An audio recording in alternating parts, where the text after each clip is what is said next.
Assalamualaikum warahmatullahi wabarakatuh. Om Swastiastu, salam nama budaya, salam kebajikan. Selamat siang untuk teman-teman semua. Pada kesempatan kali ini kami dari grup D dari mata kuliah desain pembelajaran daring akan membahas tentang desain pembelajaran daring. Oke, yang pertama akan menyampaikan paparannya bisa langsung Ibu Niputu Wendy Yunianti. Terima kasih atas waktu dan kesempatannya. Di sini saya akan membahas tentang model aktivitas pembelajaran dan model teknologi pembelajaran dan metode pemilihan teknologi berdasarkan dari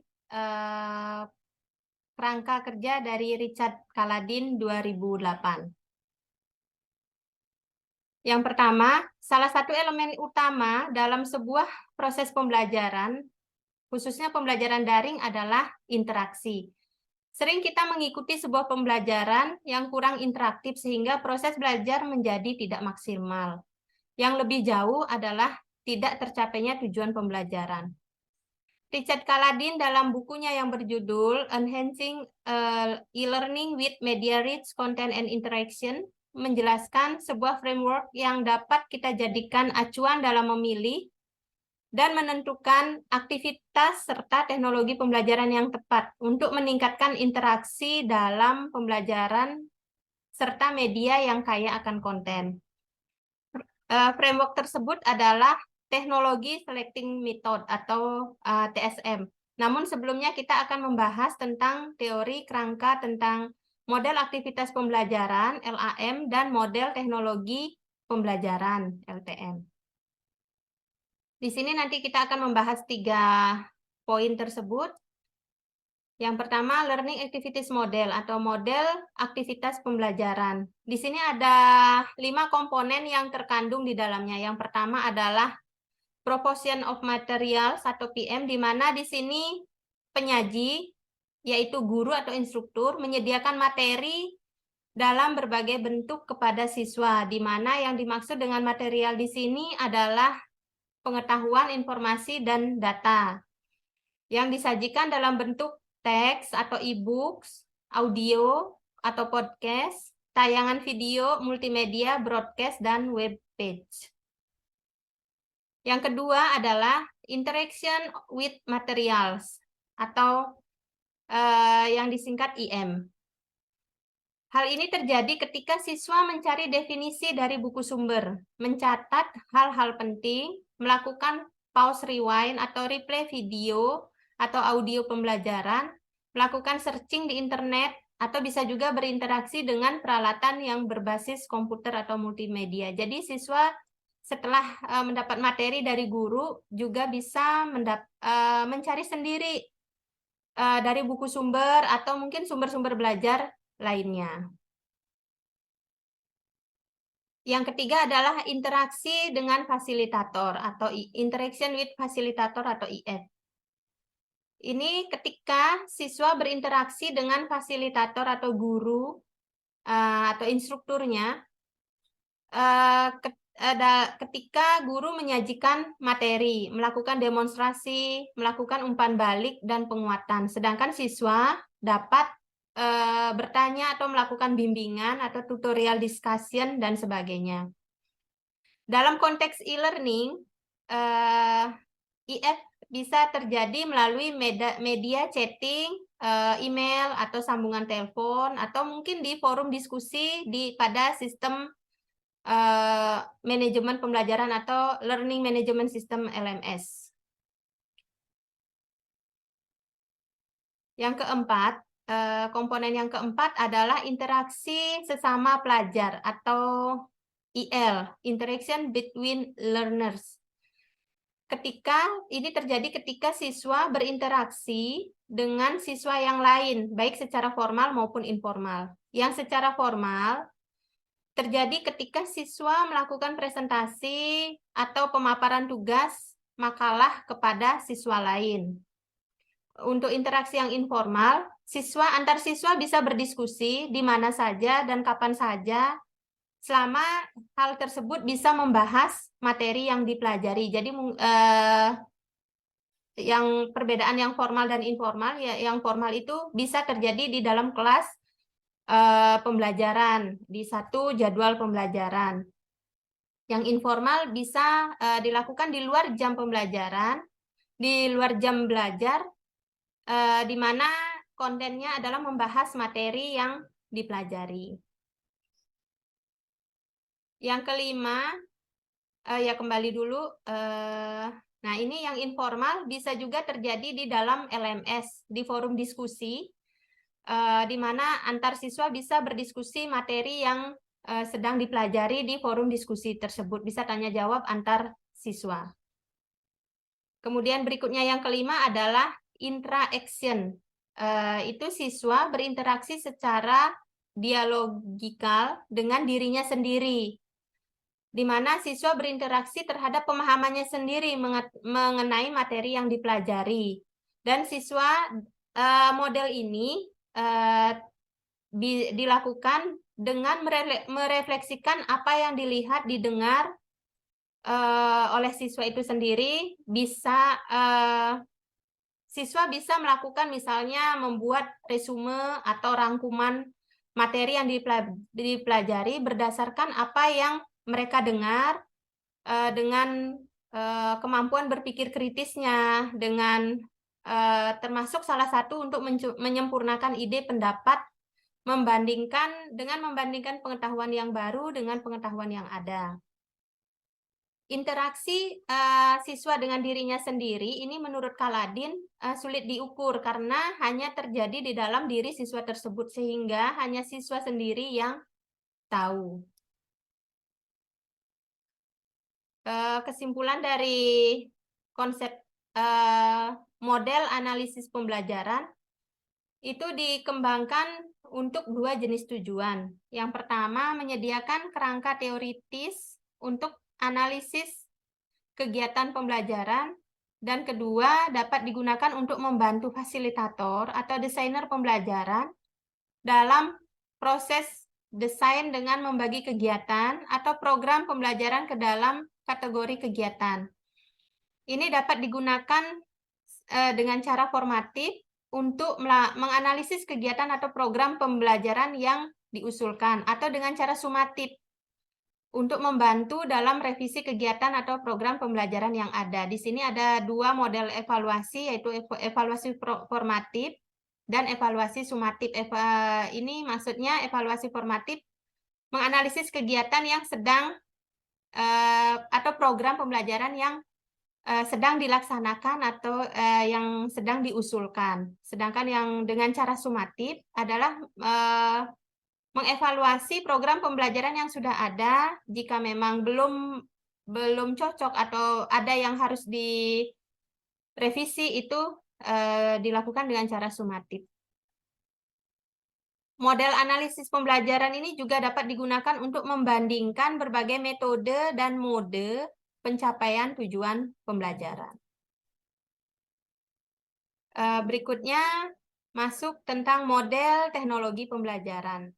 Dasar teoritis ini disediakan sebagian oleh para peneliti di bidang pendidikan jarak jauh melalui deskripsi teknologi pembelajaran satu arah atau dua arah. Di sini yang oleh Bates 1995. Bates membedakan antara teknologi satu arah dan dua arah dengan menyatakan bahwa teknologi dua arah adalah teknologi yang mendukung komunikasi antar manusia. Bates menyarankan bahwa komunikasi antar peserta didik, instruktur, dan tutor mereka akan memiliki signifikansi yang lebih besar untuk komunikasi antara peserta didik.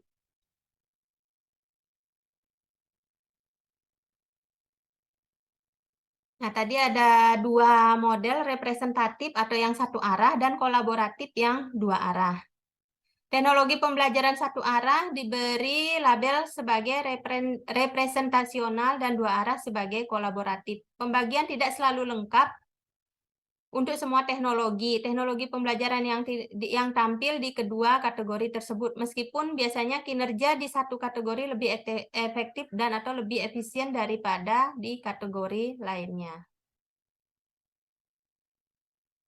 Untuk representasional ada 3 level. Yang pertama, dia bersifat tekstual. Ini yang satu arah ya. Teknologi pembelajaran yang satu arah itu bersifat tekstual, bisa berupa e-book atau infografis atau media visual lainnya. Yang level kedua bersifat voice atau audio only. Kita bisa mendengarkan podcast atau mungkin sumber belajar dari TV atau radio. Yang level ketiga bersifat suara dan gambar, berupa contohnya adalah video, kita bisa nonton animasi dan multimedia lain sebagainya. Istilah representasional digunakan di sini untuk menggambarkan sifat komunikasi dalam representasi satu arah atau penyediaan materinya sifatnya satu arah. Untuk yang kolaboratif, kategori kedua digunakan untuk menggambarkan sifat komunikasi dua arah. Yang level pertama, kolaboratif text only atau kita teknologi pembelajaran yang kolaboratif tapi berupa teks itu bisa berupa email, SMS, atau forum diskusi lainnya. Jadi sifatnya kolaboratif, jadi dua arah antar siswa dengan siswa atau siswa dengan pengajar atau siswa dengan materi yang sudah diberikan oleh pengajar. Yang level kedua bersifat kolaboratif voice, berupa sambungan telepon atau audio conference atau video audio conference, misalnya interaksi ya ini reinteraksi by audio conference atau telepon. Yang ketiga bersifat voice atau nonverbal, misalnya dengan video conference, web conference, dan sebagainya. Nah, yang sudah saya jelaskan tadi, gambarannya seperti ini. Level 1 untuk representasional teks untuk sesama teks dalam bentuk teks itu bisa yang sumber belajar atau materi itu yang atau media cetak. Ya, kalau yang untuk kolaboratif berupa email atau SMS atau kalau sekarang bisa dengan WhatsApp group via WhatsApp. Yang level kedua untuk yang representasional melalui sumber suara atau audio, misalnya dengan melalui radio, podcast, atau sumber audio lainnya. Yang untuk kolaboratif bisa melalui sambungan telepon. Untuk yang level 3 adalah sumbernya adalah sumber suara dan gambar yang bergerak. Bisa melalui video conference, dan untuk itu yang untuk representasional. Untuk yang kolaboratif,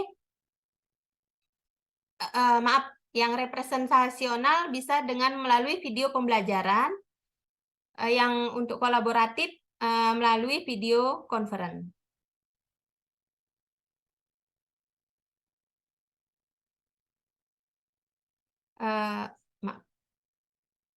Kemudian kita masuk ke teknologi selecting method atau metode pemilihan teknologi. Setelah kita memahami berbagai aktivitas dan teknologi pembelajaran menurut Kaladin, selanjutnya kita dapat menentukan kombinasi yang tepat antara aktivitas dan teknologi pembelajaran yang mana saja yang akan kita gunakan dalam proses pembelajaran, agar menjadi pembelajaran yang interaktif,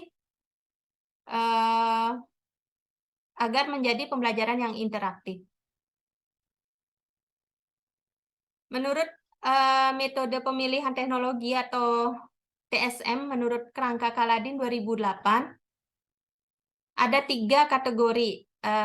Yang pertama disesuaikan dengan karakteristik pelajaran. Yang kedua adalah kesiapan kesiapan di sini maksudnya kesiapan siswa dan fasilitator atau guru. Yang ketiga adalah biaya. Untuk gambaran kategori yang tadi sudah saya sebutkan seperti ini. Model analisis pembelajaran terhadap akan menentukan model teknologi pembelajaran yang akan digunakan melalui metode pemilihan teknologi. Di sini ada 3 kategori. Yang pertama, apakah penggunaan teknologi A cocok dengan digunakan untuk aktivitas B? Yang kedua, apakah guru dan siswa siap menggunakan suatu teknologi pada aktivitas tertentu?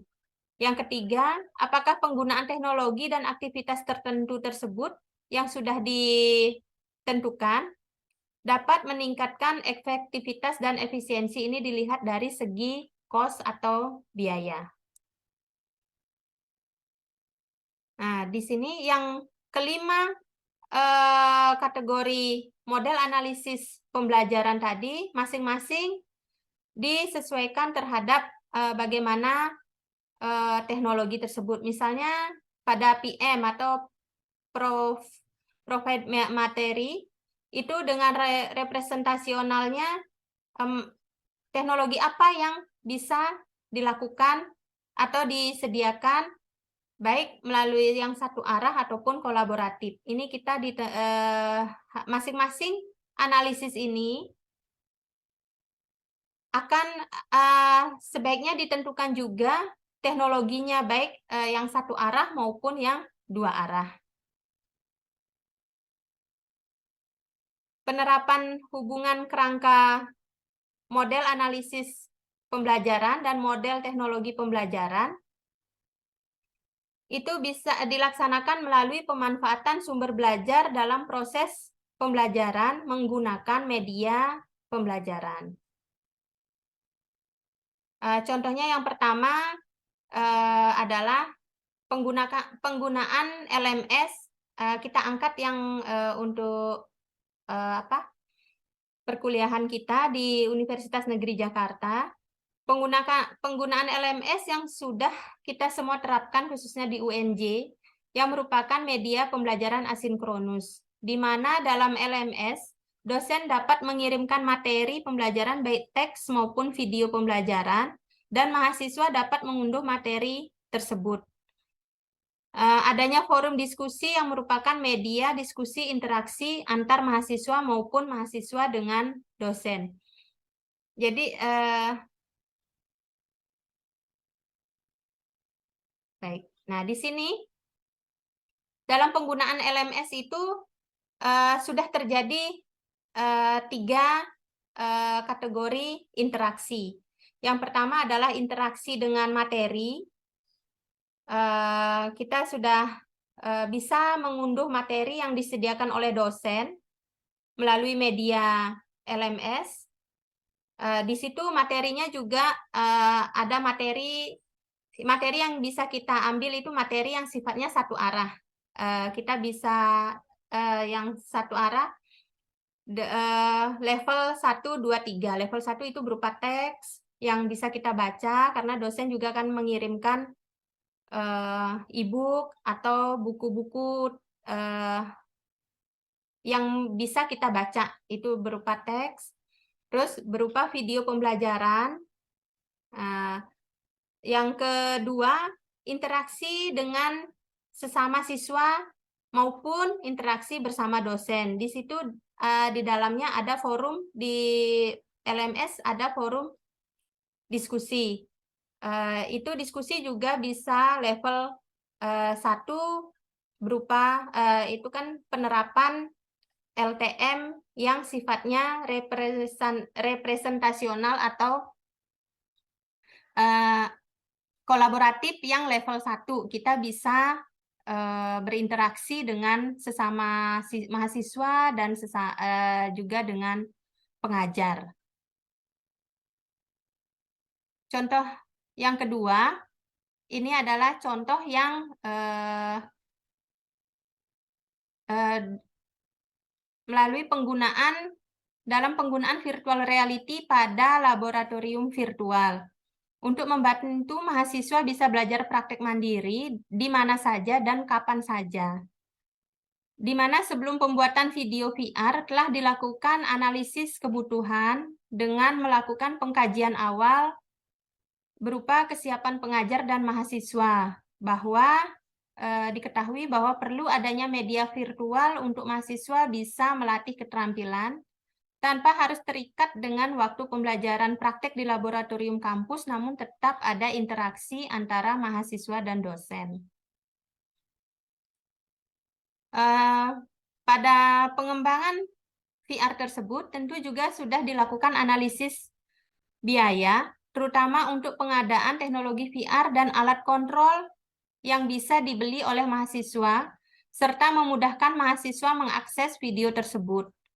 Tujuan dari pembuatan video virtual, laboratorium virtual adalah memberi media belajar kepada mahasiswa agar bisa berlatih secara aman, nyaman, dan menyenangkan. Dari interaksi ini bisa dikategorikan pada analisis pembelajaran. Di sini ada interaksi mahasiswa dengan materi berupa video pembelajaran, mahasiswa dengan mahasiswa, karena mahasiswa bisa saling berinteraksi dalam laboratorium virtual tersebut, dan interaksi mahasiswa dengan dosen, di mana teknologi yang digunakan adalah teknologi VR, yang mana komponen untuk mengakses video VR tersebut sudah diperhitungkan agar mahasiswa mudah mengakses, baik dari segi biaya juga bisa dijangkau oleh mahasiswa. Baik, demikian penjelasan dari saya dan kelompok kami, Grup D, terkait penerapan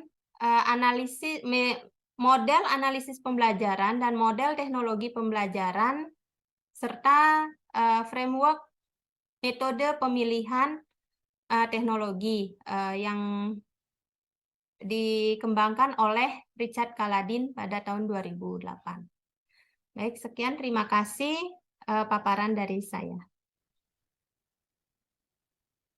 Baik, terima kasih untuk Ibu Niputu Wendy. Untuk selanjutnya, paparan selanjutnya akan disampaikan oleh Mas Ahmad Thohib Maulana. Bisa dipersilakan. Terima kasih.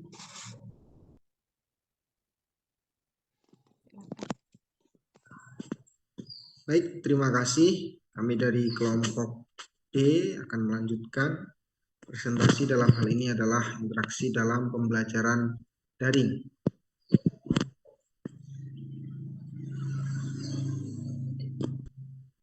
Pembelajaran daring merupakan inovasi pendidikan untuk menjawab tantangan akan ketersediaan sumber belajar yang variatif. Pembelajaran daring merupakan proses pembelajaran yang dilakukan dengan memanfaatkan media pembelajaran atau perantara. Media pembelajaran yang digunakan adalah berbasis teknologi.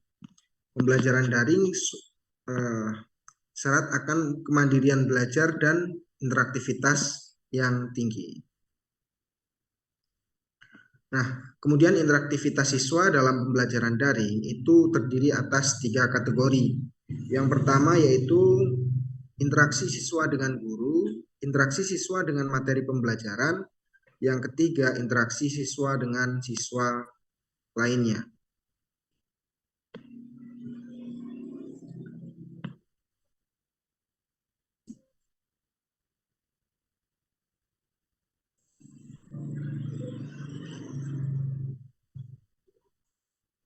Untuk meningkatkan konteks online pada ketiga jenis interaksi tersebut tadi, terjadi dalam forum diskusi pada Moodle atau Platform Learning Management System atau LMS merupakan platform e-learning yang dikembangkan dari kebutuhan akan konten pendidikan dan alat pelatihan yang murah, mudah diakses, mudah digunakan, dinamis, dan kolaboratif. LMS juga menyertakan kemampuan pembelajaran sosial yang memungkinkan siswa untuk berbagi pelajaran dengan siswa lain di kelas yang sama dan bisa melalui email, obrolan, maupun forum diskusi. Forum diskusi dalam LMS juga dapat membantu siswa untuk berpikir sebelum mengajukan pertanyaan atau jawaban. Kehadiran seorang guru dalam pembelajaran melalui LMS Kehadiran seorang guru dalam pembelajaran melalui sistem LMS merupakan kunci utama terhadap berlangsungnya pembelajaran.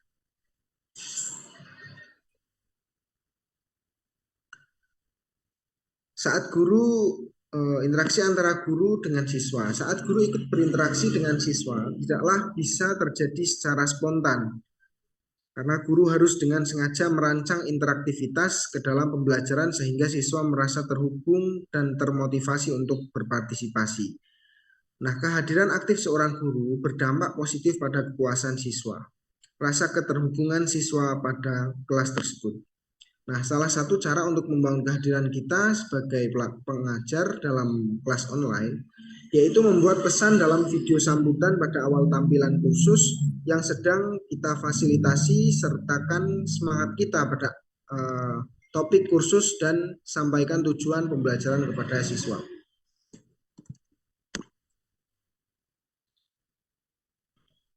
Cara lain pengajar berinteraksi dengan ketika pembelajaran daring berlangsung meliputi mengawal jalannya diskusi, kemudian berbagai wawasan pengajar untuk penguatan materi, memberikan sebuah resume materi, menggunakan Dropbox untuk umpan balik pada siswa, memposting secara rutin kegiatan pembelajaran pada area informasi yang terdapat pada LMS.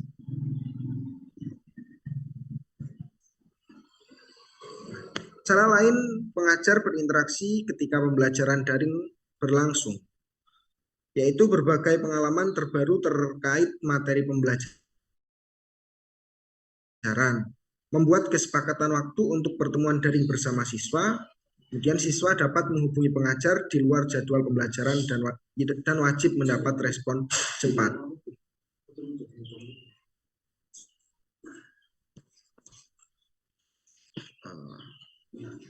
Kesimpulannya yaitu upaya untuk meningkatkan interaktivitas siswa dalam pembelajaran daring tujuannya adalah untuk meningkatkan keterlibatan siswa dengan materi kursus, meningkatkan diskusi online mereka, dan memperdalam pemikiran mereka tentang konsep yang terkait dengan kursus, prinsip teori, dan temuan penelitian.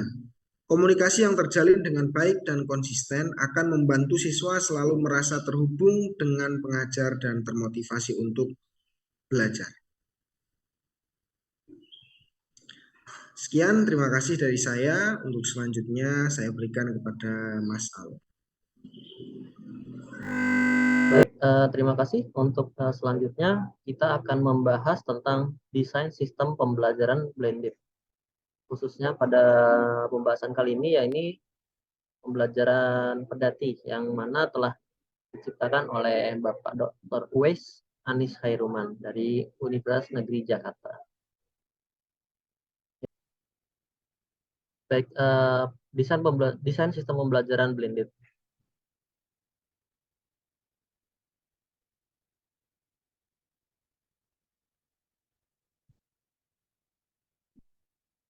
Pada umumnya, model dalam bahasa awam dapat dikatakan sebagai contoh atau pola sebagai patokan untuk dapat diikuti.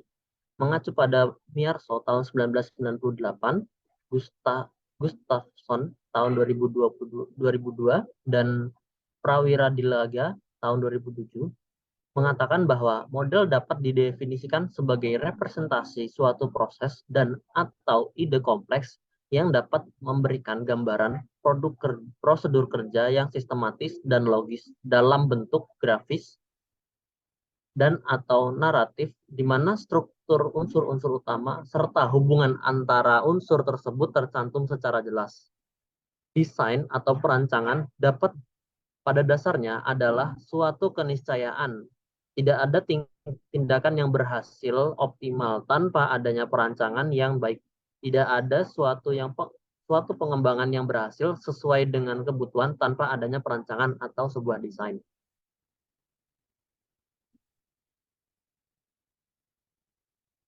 Desain sistem pembelajaran dalam konteks model desain sistem pembelajaran blended ini diartikan sebagai upaya membuat rancangan atau blueprint untuk memfasilitasi terjadinya belajar sehingga tujuan yang telah ditentukan dapat dicapai secara optimal. Sebagai suatu sistem, maka komponen desain sistem pembelajaran akan meliputi beberapa unsur. Yang pertama adalah unsur pembelajar. Yang kedua, tujuan yang ingin dicapai. Yang ketiga, metode pembelajaran. Dan yang keempat, cara mengukur dan menilai pencapaian hasil dari belajar. Model desain sistem pembelajaran blended adalah panduan yang menggambarkan prosedur sistematis dan interaktif untuk menghasilkan suatu sistem pembelajaran blended. Output atau keluaran dari desain sistem pembelajaran dengan menggunakan suatu model desain pembelajaran blended adalah berupa rancangan atau blueprint sistem pembelajaran blended yang meliputi beberapa unsur. Yang pertama, siapa yang akan belajar atau students. Dua, capaian pembelajaran yang ingin dicapai atau learning outcomes. Yang ketiga, aktivitas yang memungkinkan terjadinya pengalaman belajar atau strategi. Dan yang keempat, sumber belajar yang dibutuhkan atau learning research. Dan yang kelima, cara untuk mengukur dan menilai hasil dari belajar atau evaluasi.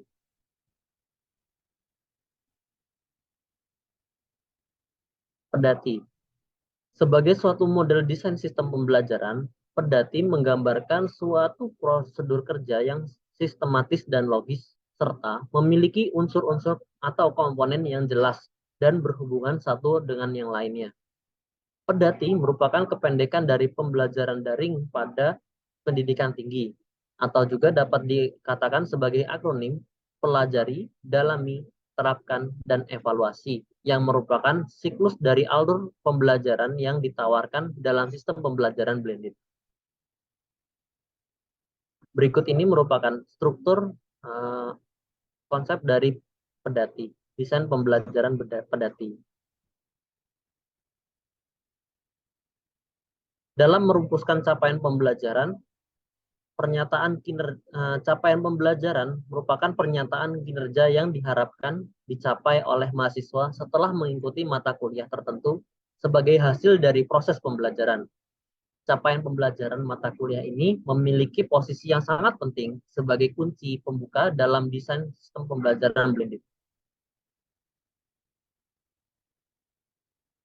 Adapun capaian-capaian yang akan dalam pembelajaran mata kuliah menjadi dasar dalam menentukan suatu unsur sistem pembelajaran di antaranya. Yang pertama, memilih, menentukan, dan mengorganisasikan materi. Yang kedua, memilih dan menentukan sistem pembelajaran asinkron dan sinkron. Yang ketiga, merancang aktivitas pembelajaran asinkron. Yang keempat, merancang aktivitas pembelajaran sinkron. Dan yang kelima, memonitor dan mengevaluasi keberhasilan dari suatu sistem proses pembelajaran.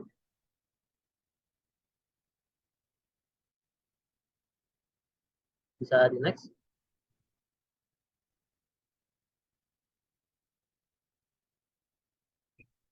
Kriteria dalam pencapaian pembelajaran disampaikan oleh beberapa tokoh.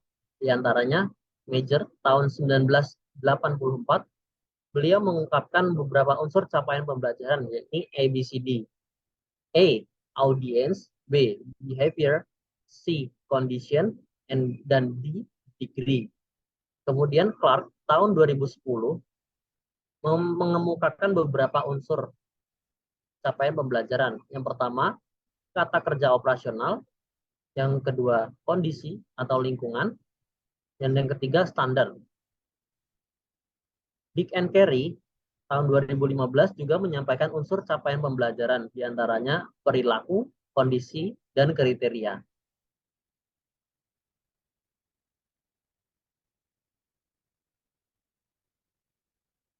Menulis rumusan capaian pembelajaran. Beberapa trik yang dapat dilakukan dalam menulis rumusan capaian pembelajaran. Yang pertama, pilih dan tentukan satu kata kerja operasional atau behavior yang tepat sebagai indikator capaian belajar yang harus ditunjukkan mahasiswa. Yang kedua, pilih kondisi atau condition di mana capaian belajar tersebut harus ditunjukkan oleh mahasiswa. kondisi boleh terdiri lebih dari satu kondisi. Yang ketiga, pilih dan tentukan kriteria atau standar minimum di mana capaian belajar tersebut harus ditunjukkan oleh mahasiswa. Kriteria atau standar minimum boleh lebih dari satu. Dan kemudian tuliskan rumusan capaian pembelajaran dengan gaya atau style.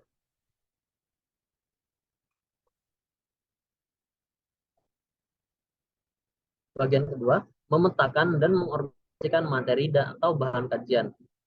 Langkah selanjutnya dalam membuat sebuah sistem pembelajaran blended, yakni memetakan dan mengorganisasikan materi atau bahan kajian. Langkah selanjutnya adalah pemetaan dan pengorganisasian materi pembelajaran adalah upaya untuk menentukan dan mengelompokkan materi pembelajaran ke dalam pokok bahasan, sub pokok bahasan, dan pokok materi sesuai dengan capaian pembelajaran yang telah ditentukan.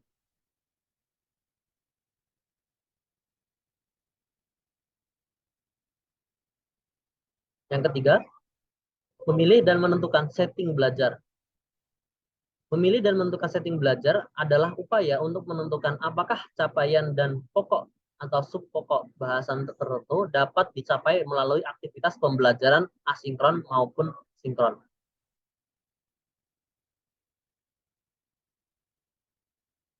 Adapun kriteria yang dapat dijadikan acuan dalam pembuatan kerangka setting belajar sebagai berikut.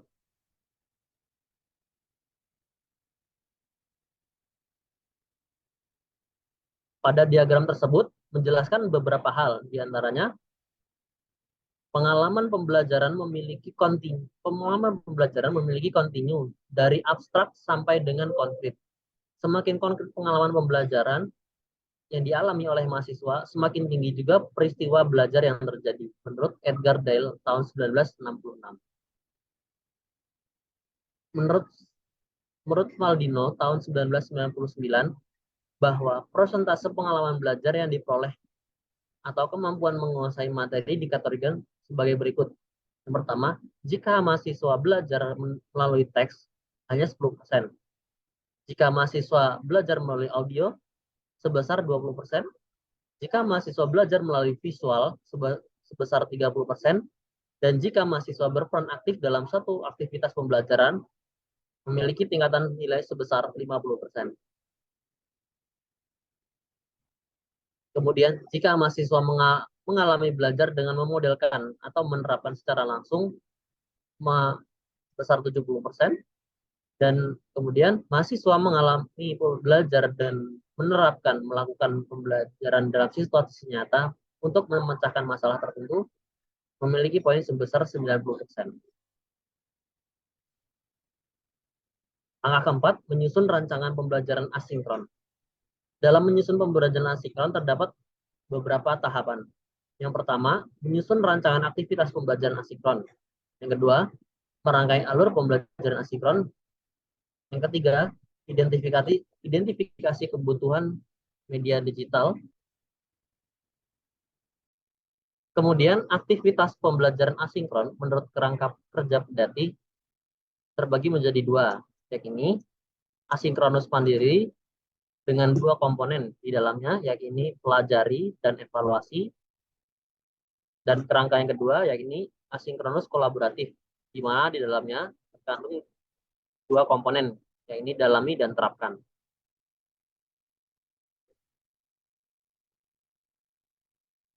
Asinkron mandiri terbagi menjadi dua komponen, yakni pelajari dan evaluasi.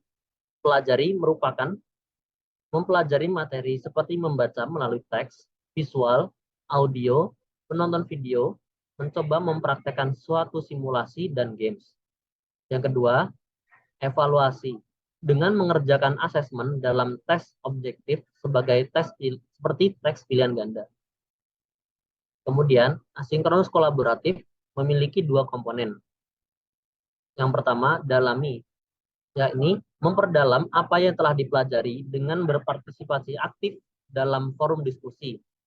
Forum diskusi ini juga merupakan salah satu bentuk asesmen dalam pembelajaran asinkron.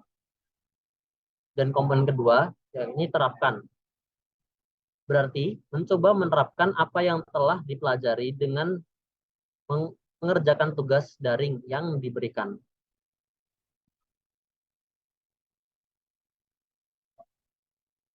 Berikutnya, merancang aktivitas pembelajaran sinkron. Dalam merancang aktivitas pembelajaran sinkron, terbagi menjadi dua tahap. Yang pertama, menyusun rancangan aktivitas pembelajaran sinkron, dan yang kedua, menyusun alur pembelajaran sinkron. Pembelajaran sinkron terbagi menjadi beberapa hal. Yang pertama, sinkron langsung. Ya, ini pembelajaran yang terjadi dalam situasi di mana antara yang belajar dan membelajarkan berada pada ruang dan waktu yang sama. Pada dasarnya, SL merupakan pembelajaran tatap muka. Aktivitas pembelajaran SL sama persis dengan aktivitas pembelajaran tatap muka pada umumnya, seperti ceramah, diskusi, demonstrasi, simulasi praktek, praktek lapangan, dan lain-lain.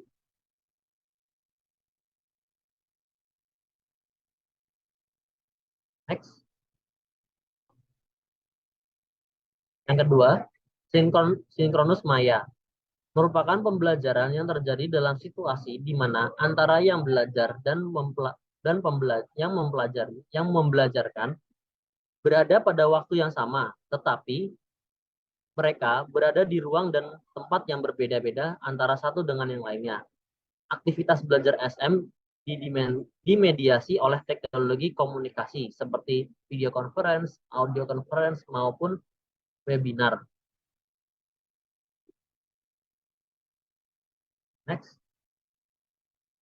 Berikut ini merupakan contoh penerapan dari desain pembelajaran pada tim. Ya, ini perkuliahan mahasiswa S2TP khususnya pada mata kuliah desain pembelajaran daring. Dosen melaksanakan pembelajaran dengan mengkombinasikan antara pembelajaran sinkronus maya dengan pembelajaran asinkronus melalui learning management system dan diskusi melalui WhatsApp group. Pada kuliah desain pembelajaran daring ini, mahasiswa tidak hanya diberi materi, namun diberikan pengalaman belajar melalui sebuah proyek, yaitu project based learning, dengan cara mengerjakan penugasan dengan mensimulasikan bagaimana pembelajaran daring yang menarik, terciptanya interaksi belajar, dan dapat meningkatkan keterlibatan mahasiswa dalam proses pembelajaran daring.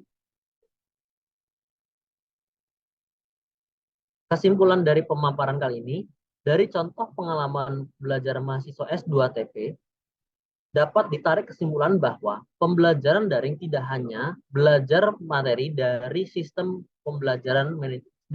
manajemen pembelajaran atau LMS. Namun, mahasiswa juga dapat pengalaman belajar melalui simulasi atau penugasan yang dipraktekkan secara langsung dengan teman-teman lainnya. Mahasiswa salah satu indikator evaluasi untuk mengetahui mahasiswa memahami dan mendalami sebuah materi adalah mampu menerapkan atau melakukan sesuai dengan materi yang dipelajari.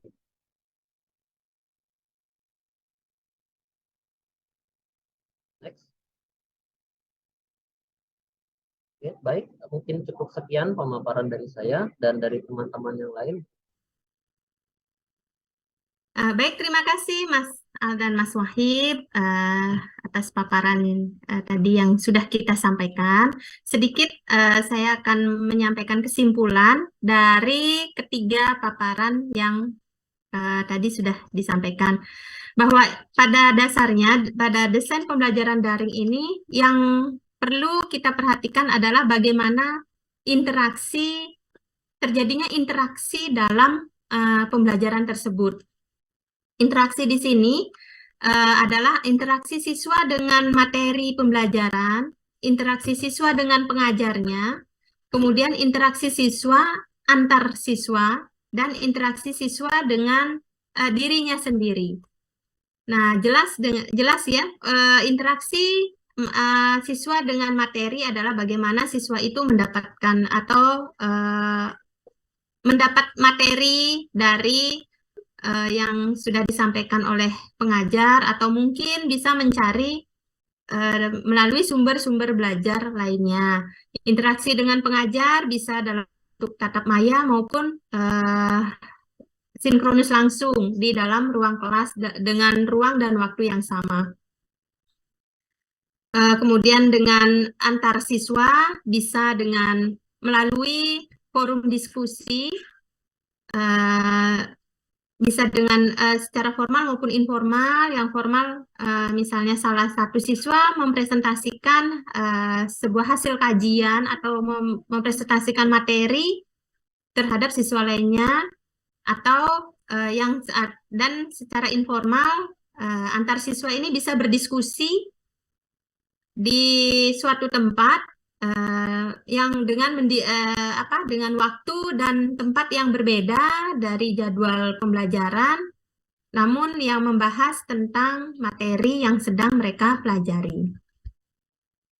Tentu dalam proses pembelajaran daring khususnya, kehadiran pengajar itu sangat penting karena agar siswa juga merasa ada keterhubungan atau keterikatan pada materi yang sedang mereka pelajari. Kehadiran guru di sini atau pengajar tidak harus di satu ruang dan waktu yang sama.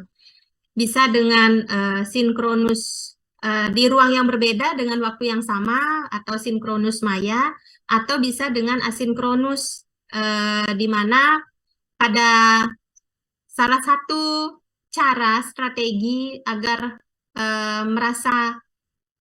agar terasa kehadiran pengajar di materi tersebut, pengajar bisa mengirimkan video pembelajaran di mana di awal mungkin berisi perkenalan diri dari pengajar tersebut kepada siswa, menjelaskan tujuan pembelajaran dan materi-materi apa saja yang akan dipelajari pada saat itu. Nah, dalam pembelajaran daring ini juga ada dua hal yang disampaikan, ada dua hal penting juga yang disampaikan menurut Richard Kaladin, yaitu model analisis pembelajaran dan model teknologi pembelajaran yang kemudian diciptakan sebuah kerangka kerja metode pemilihan teknologi pembelajaran, di mana model analisis pembelajaran ini juga bagaimana materinya, terus bagaimana dengan pengajar. Dari model analisis pembelajaran ini juga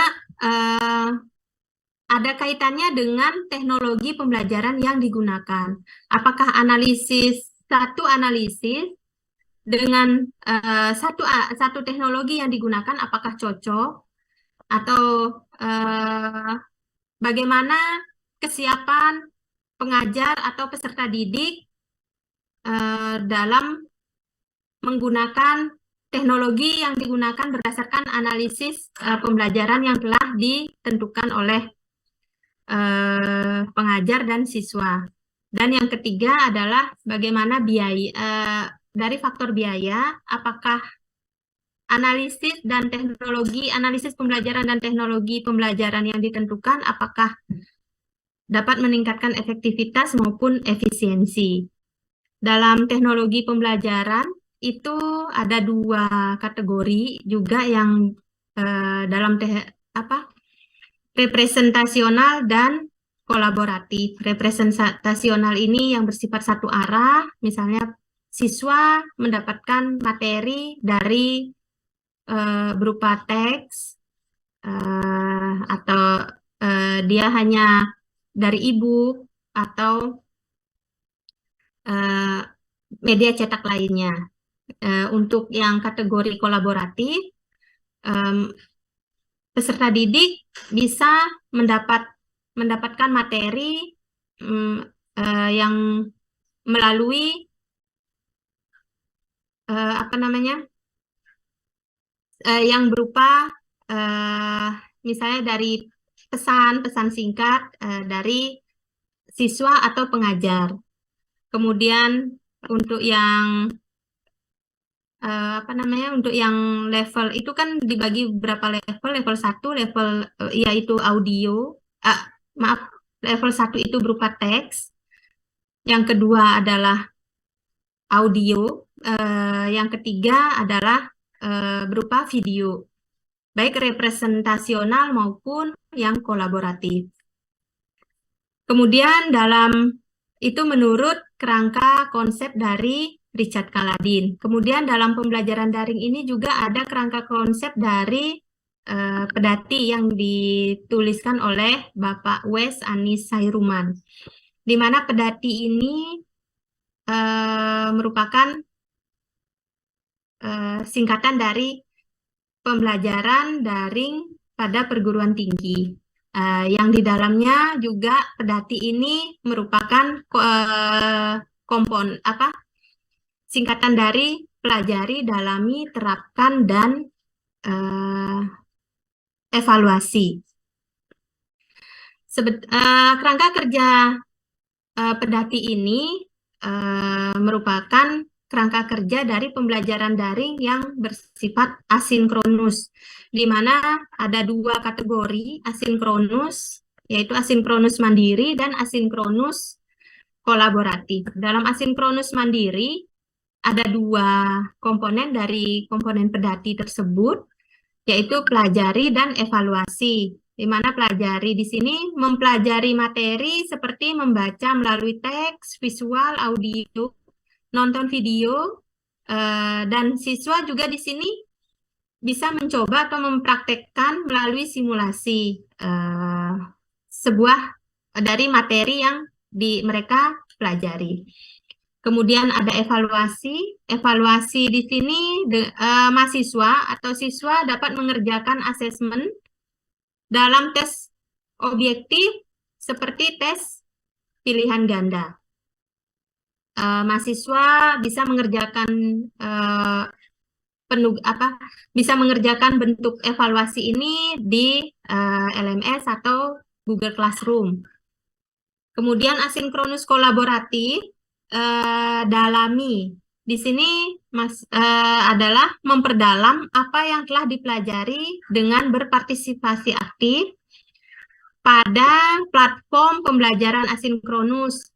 Seperti kita ketahui dalam LMS atau Google Classroom itu ada forum yang namanya forum diskusi. Peran serta atau partisipasi aktif dari peserta didik, siswa atau mahasiswa pada forum diskusi ini juga merupakan salah satu bentuk evaluasi yang bisa dilihat oleh pengajar. Karena ketika mahasiswa aktif bertanya ataupun menjawab pertanyaan dalam bentuk analisa, itu juga termasuk salah satu bentuk dari evaluasi yang bisa diambil oleh pengajar. Kemudian ada terapkan. Di sini jelas untuk terapkan bagaimana peserta didik menerapkan materi atau sebuah materi yang sedang mereka pelajari, seperti kita mensimulasikan atau menerapkan materi-materi yang kita dapat. Menerapkan tersebut juga merupakan salah satu media cara evaluasi yang bisa dilakukan oleh pengajar terhadap peserta didik. Kemampuan mahasiswa atau peserta didik dalam menerapkan sebuah materi itu bisa dijadikan bahan untuk evaluasi.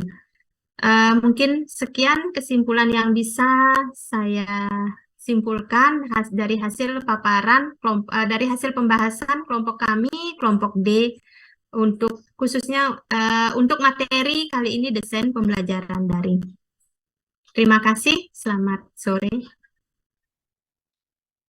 Baik, terima kasih untuk Ibu Niputu Wendy atas paparan kesimpulannya. Mungkin cukup sekian dari paparan dari kami. Untuk kurang lebihnya kami mohon maaf, bisa memberikan masukan untuk kelompok kami. Baik, Wassalamualaikum warahmatullahi wabarakatuh.